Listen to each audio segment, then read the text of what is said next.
Well, he certainly knows ways to shut me up, Giacomo. We've been working together for many, many years, and I think the Party of European Socialists and Social Democrats is very, very lucky to have him as the Secretary General, together with Sarah van Buren. They're doing an incredible job. I was thinking about what he was saying when I was at the Commission in the first years. I remember our son Mark coming down the stairs one morning and having a coffee with me, and I said, "Do you want a coffee?" And he said, "Yes, you unelected, faceless bureaucrat," because that was what you called European commissioners at the time, and probably still. And at the same time, we are in a position as European Commission to really mold the future of Europe on behalf of European citizens. And I think this should be understood when you go to the polls, and I hope you will go to the polls on here in the Netherlands the 6th of June, that what is at stake is the way Europe will be formed in the years to come. We would not have a European Green Deal had we not come out as Socialists and Social Democrats and as Greens strong in the last European elections. It would not have happened. And the interesting paradox is that as I failed to get the presidency of the European Commission, which was traumatic at the time because we came very, very, very close, which reminds me of a football game last night, but let's not go there. let's not go there. We came very close, but the prize we got was not the position, but the policies. And this applies to the Green Deal just as much as it applies to the social issues Agnes has been working on and Nico was responsible for in the European Commission. We did get an agreement on pushing back on treating kids with a Uber or whatever rucksack as entrepreneurs. And we did get them the social rights they deserve, the protection they deserve. We did get them to be recognized as employees, what they are. We did get across the European Union that we need a minimum wage across the European Union that is 60% of the median wage. That is something we have achieved together also with full support of the Greens. This was something we did together all the time. So, do not underestimate the influence we can have on shaping people's lives based on solidarity, based on the need to shape the future for the many, not the few. And I want to start by saying something about the European Green Deal and its perception as something for the tofu-eating Tesla drivers.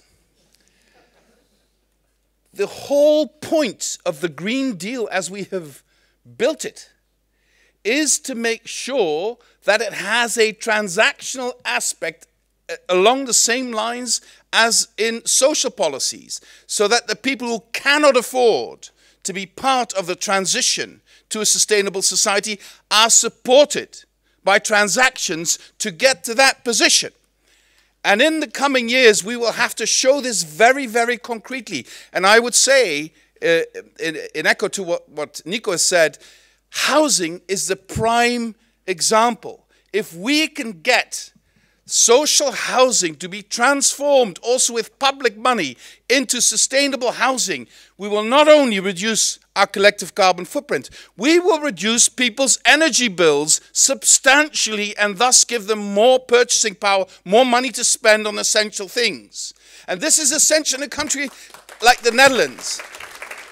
Yes, we are one of the richest nations on the planet, but still 1/3 of our households just can't make ends meet by the end of the month, and I think this is unacceptable. And reducing their energy bills will absolutely contribute to having more money to spend on essential things for the kids, etc., in combination with providing much better housing. So even if this leads to slightly higher rents, the lowering of the energy costs will be such that on balance they will have more money to spend. And this is what we are here for. This is why The green project is a red project, and the red project has to be a green project unless we just deny that we need to create a sustainable future. All the scientists who have been advising us on this issue over the last couple of years, all of them are on the verge of despair because we are not listening to them. All of them are now telling us, look, we're heading for 3 degrees, and in Europe probably even more, because the acceleration of the temperature in Europe is going faster than elsewhere on the planet. So we do not have the luxury to look away, to pause. And we should not accept the radical right turning this into a cultural battle. This is about the future of humanity as a whole. Left, right, and center. Everyone will suffer. But the people with the least income will suffer more than anybody else because they have nowhere else to go. So our task is monumental, but not impossible. And here I want to refer to something that was said earlier about cynicism.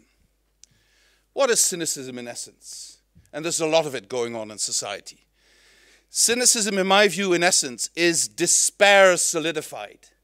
People who no longer have hope, people who no longer see a better future, slip into cynicism as a defense mechanism. And we should always keep that in mind and not respond with cynicism to cynicism, but offer hope where there is cynicism, offer perspective where there is cynicism, show to people that the problems we have can be solved if we stick together and if we actually put ourselves to the task. Why, people ask in the Netherlands, why do so many people in the Netherlands who are quite well off and doing well, why do so many people there vote for the extreme right? My answer is very simple. People do not vote on the basis of where they are. People vote on the basis of where they fear they might be tomorrow or the day after tomorrow. And the fear of loss is what creates the surge of the extreme right across the European Union. It's the fear of loss. Our task is to show to people that the future comes with a lot of challenges, and that there's reasons to be concerned and sometimes even fearful. But at the same time, we have the answers to face the challenges. Redistribution, to make sure that nobody is left behind. Tackling things together as Europeans to make sure we transform our industry like the Americans are doing right now and the Chinese are doing. We cannot stay behind. These are the things we need to do in the years to come. And we can do them. What makes us weak is a lack of belief that change and positive change is possible. What makes us strong as progressive movements is sticking to that belief and telling everybody we meet that if we stick together, we can actually solve these issues. And I have to say this also in the context of global challenges. Now, there's a lot been said in the Netherlands and very harsh comments being made about the students in our universities protesting the horrors visited upon the citizens of Gaza. I am proud of young people who take the trouble to go out and come together and voice their protest against injustices they see in the world. We should be proud of them. Of course, we do not condone violence. Of course, we condemn violence. Of course, we do not want people to destroy things or to allow those who are only out for violence to dictate the movements. But let's not underestimate the power of people who are committed to express their views on injustices they see elsewhere. The power to take us along with them and to do whatever we can to stop what is happening in Gaza. And I think the European Union should now immediately convene at the highest level, the European Council, come together and come to the conclusion that they should send a clear message to Netanyahu and especially also his extreme right coalition partners and tell them, if you go on in Rafah, there will be consequences, there will be sanctions, we will not give you any weapons, we will also consider other sanctions. If we do not give that message now, when we wait until the full-fledged actions on Rafah are unleashed, it's too late. He needs to get that message now. If President Biden is able to give that message, why the hell are we Europeans not able to give that message together? We should be doing it immediately.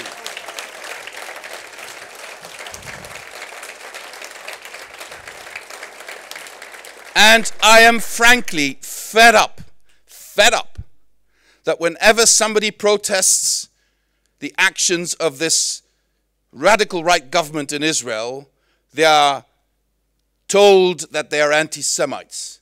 Criticizing Netanyahu is not anti-Semitism, and I will not accept that we are branded as anti-Semites simply for criticizing the actions of the Israeli government. And by the way, let me say very clearly, I feel a strong solidarity with political movements in Israel we have been associated with for generations, who are going into the streets, protesting Netanyahu, asking for a ceasefire, asking for peace. These Israelis are our friends, and we will support them as much as we can.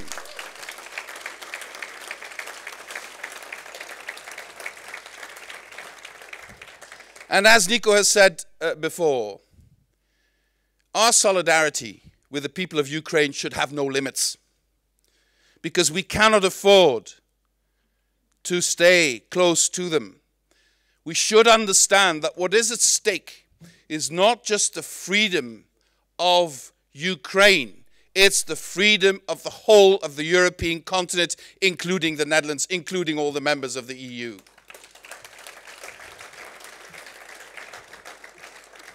And you know, nostalgia is what drives the right. You know, nostalgia is a very, very interesting thing. Nostalgia, in small measures, is like wine. You know, you take 1 glass, 2 glasses. It feels good, and you can cope with the challenges of today and tomorrow. But what the extreme right are doing is drinking whole bottles of nostalgia so that they lose the way. And they're just looking at the past and creating a mythical past that never was, and saying that that is their project for the future, where women just go back and cook and make babies and don't open their mouths, where we don't have any trans people, where gay people don't exist, or at least when they exist, they stay in the closet. That is not our society. Civil liberties are essential in maintaining European values. The fight my grandmothers and my mother have fought for equal rights cannot be turned in another direction. We have to fight. People, we have to stand up, because women's rights are under pressure today. Women's rights are being attacked on the basis of nonsense such as family values.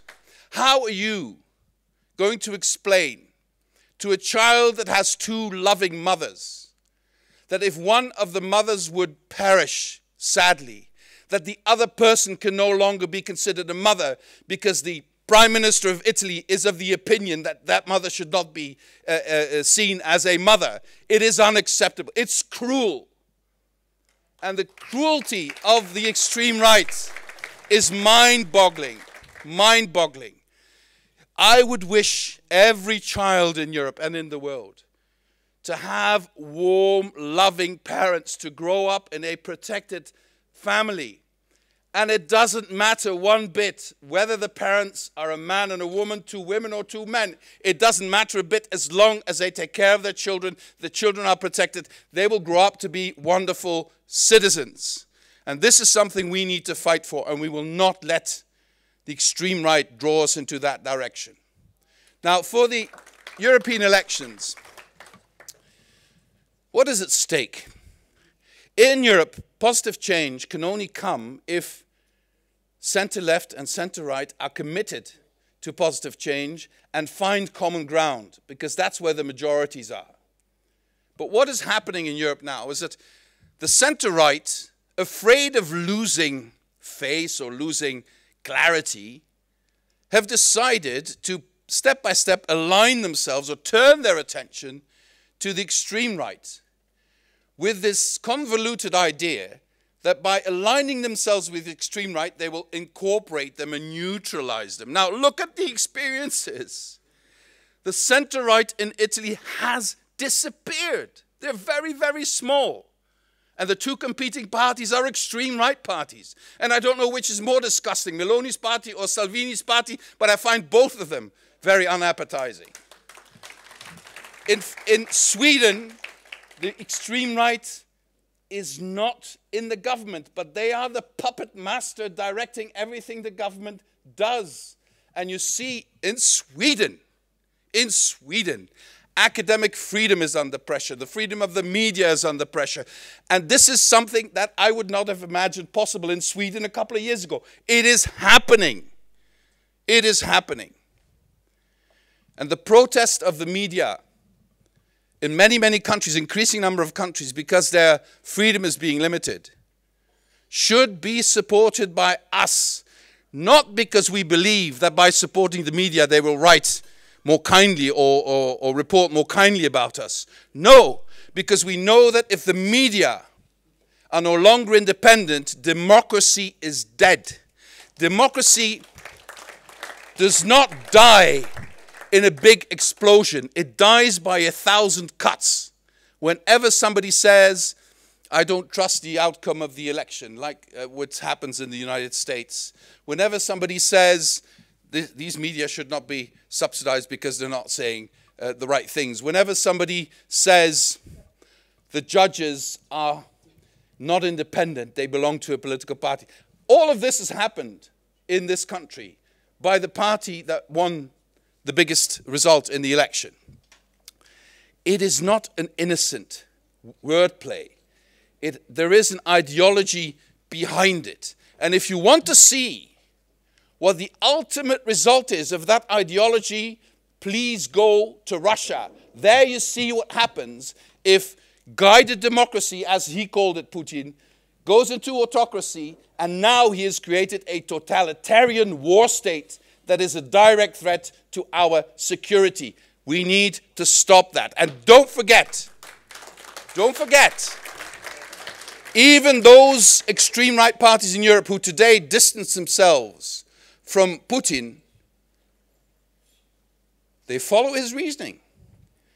They love him for his ideology. They love him for his strongman politics.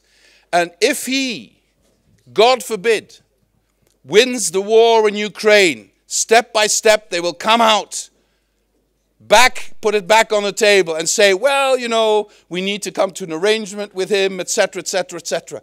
Be aware that what is at stake is our freedom, our liberty, and our open society. They abhor a society where everyone has individual rights.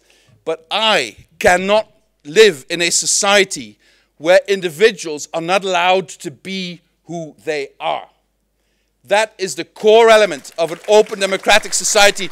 Your life, your choices, your way of life, this is what we are made to protect. Now finally, I was thinking, listening to previous remarks.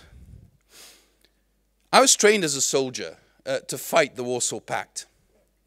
And then as a young diplomat, I was sent to the Soviet Union. But before going there, working at the Foreign Ministry, I went to Berlin when the wall came down. And I will never forget that feeling. And I was thinking when I was there, looking at Germany reuniting, that only 4 years earlier, in the spring of 1985, I was a student in France, in Nancy, and we organized a conference about Europe's future. And all sorts of high-level people came, and there was a general from the French army who stood up and said, I have a question. What would happen if Germany would be reunified? Because that's a big problem. They will have to be neutral. What would that do to NATO?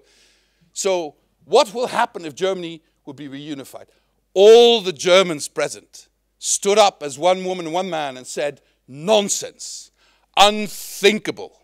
There will always be two Germanys. You should not be having these ideas. They are totally unthinkable.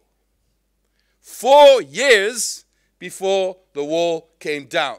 So if today, and then of course, the same experts who had said unthinkable, in November '89 said, well, it was inevitable. And I have had that experience many times also when I went to the Soviet Union and I started reporting the Soviet Union might, you know, crumble and fall. Unthinkable. And then, of course, in 1991, it was inevitable. So the message I have on the basis of my personal experience, and I was in the Krajnas right after Operation Storm, and I saw the most horrible, horrible actions against innocent people. And I will not describe them, I'm tempted to describe them here, I will not do so. But we as human beings, thinking that we are very cultured, in the right circumstances, we are all capable of horrible atrocities to do to other human people if we start dehumanizing them. And talking to people as though they are to be judged on who they are instead of what they do is the first step in dehumanizing them. And that is what the extreme right is doing, step by step, dehumanizing the others, creating hate against the other, and then having a scapegoat, because all their promises will lead to nothing, but they will always have the foreigner to blame for things going wrong. That is my personal experience in the Balkans as a diplomat. In the 90s, I was also in Vukovar right after the destruction. I think these are impressions I will never forget. The smell, the destruction, the human suffering that had no end, among people that didn't even know whether they were Croats or Serbs. And then, of course, started asking children to do the cross sign. And then by the cross sign, they could see whether they were Orthodox or not. And that could lead to their deaths. I mean, this is how quickly this can go in human nature. And we are not, none of us is immune to that. The only thing that keeps us on the safe path is to respect the rule of law, to respect freedoms, to respect human rights, and to not use, as the prospective coalition partners in this country are trying to do, to use a so-called crisis as an excuse to not apply the law. They are now saying we have an asylum crisis, and because it is a crisis, like in the COVID crisis, you do not have to apply the law. This is a lie. It's a lie because, yes, there is a crisis, but the crisis is created because we did not, the Dutch government, reduce the amount of facilities to accommodate asylum seekers. We do not have an explosion of the numbers of asylum seekers at our borders. The numbers are high, and we need European policy and national policy to address that issue. I'm not shirking away from that, but let's not pretend that this country is about to go under because there is an asylum crisis. That's a lie. That's a lie, and we should not allow them to get away with that lie. Having said that, and then I come finally also back to Nico's core activities in the last 5 years. If we want really to address the issue of migration, then we will have to look at all aspects of migration, including labor migration. It is, for me, unacceptable, the exploitation of laborers going on in the Netherlands from day to day, in the slaughterhouses, on the agricultural fields, in the transport sector, in all these distribution sectors. People are being exploited. People are coming to the Netherlands and then being forced to declare that they're entrepreneurs so that they don't have the social protection they have the right to. This is happening on a daily basis in this country. And yes, you can talk to me about the shortcomings in asylum policy. And yes, the Green Left and PvdA are prepared to talk about the issue, but only if we talk about demographic development in its full context. Do we need slaughterhouses in the Netherlands at this scale? I don't think so. Do we need certain aspects of our distribution economy? I don't think so. What we need are good jobs, well-paying jobs in the economy of the future. And those are the choices we will have to make. And yes, if you own a slaughterhouse, I don't have a good message for you. I'm being honest to you. We don't see a future for this economy. There's nobody living in this country who wants to work there. So you have to get endless people from everywhere to come here. And then if they don't do what you want, you just throw them out. The majority of the homeless people today in the Netherlands are people from Central and Eastern Europe who have been cast away because the employers no longer need them, or they don't do what they are expected to do. That is unacceptable. So if you talk about migration with me, let's start here. Let's solve this first. And then we still have the possibility. If we get control over the issues we can actually control, we can still say in good conscience, if there is a war somewhere, if people are being persecuted somewhere, yes, you have a safe haven in this country. Yes, you are welcome here. Yes, we will abide by all the international treaties that we have signed, because that is who we are. We will not abandon out of cynicism our moral imperatives and the values we cherish. This is what's at stake in the European elections. Don't underestimate that. My appeal to you is, help Bas and Nico to win these elections. In this country, I think we will be the biggest force at the end of the European elections. But only if we can get people to come out and vote. So please help me to get as many people to come out and vote on the 6th of June. And if you do that together with us, we will win. And then Europe has a chance to move away from the temptation of the cynicism of the extreme right and embracing a future that is more equal, based on solidarity, and based on the fact that we understand where our basic values lie. We will not let them kill democracy. We will fight for it to the very, very end. Thank you very much.